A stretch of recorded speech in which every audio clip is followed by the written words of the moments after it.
Chapter 28. In the cab atop the Kennedy Tower, the Port Authority Police Lieutenant's radio crackled loudly. Hamilton raised the walkie-talkie and spoke. "Command post," he announced. Then he listened for a dozen seconds. His expression did not change. Only his eyes showed the impact of what he was hearing. "Where?" he finally asked. "How?" "No, seal off the room and don't touch anything." "Yeah, exactly. Not a word about this to anybody, and I mean anybody." "Say the pipes are broken." "Yeah, I'll take care of that myself. In 5 minutes." He put down the radio. "I think this one's for your guys," he told Malone. "That bad?"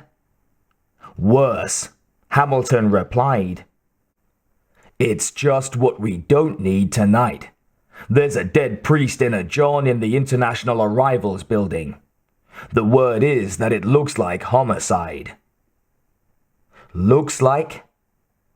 "2 small holes in the left side of the chest. Maybe an ice pick. Very neat and precise work. Sounds like a pro to me." Malone nodded before he asked the question. "Was he robbed?" "I'll let you know. I'm heading down there now. On the way, I'll tell your people about it, unless you'd rather." "Be my guest," Malone said. Hamilton thought about the dead priest again. "This is unusual," he announced. "We normally deal with pickpockets, cargo thieves, loonies, or agitated demonstrators. Now and then, a gang hits a payroll or a bonded warehouse. I mean, it's been years since anyone was killed at Kennedy." "And you're wondering why it happened tonight," Malone guessed. "Of course. I don't believe in coincidences, Captain. This corpse could be connected with the terrorists." "Maybe," the detective replied with a shrug. Now Hamilton picked up the radio. "I won't be gone long," he assured. "Use this if you need to reach me." Malone accepted the walkie-talkie silently.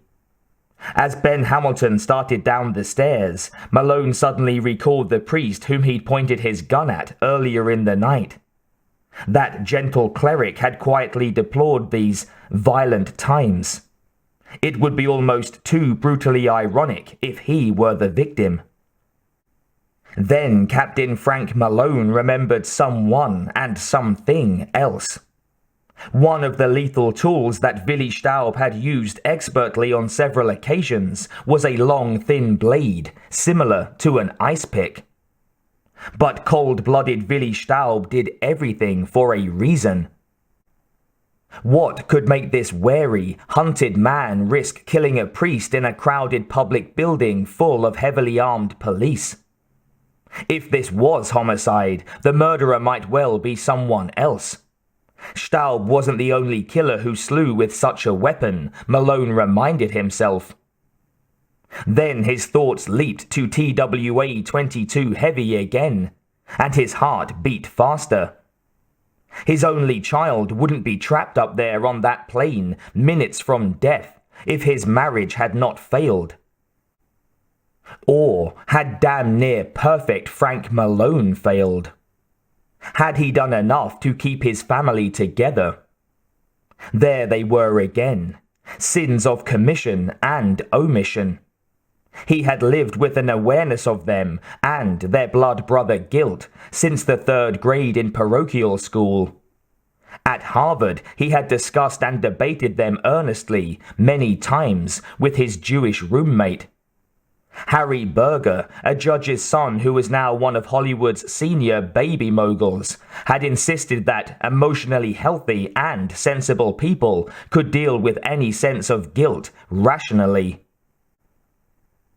Sure, Harry Berger was right, the detective thought. Rationally, it was illogical to blame himself for the fact that his daughter was in terrible danger. The problem was that he wasn't feeling quite rational. Not about her, and not about Willi Staub either.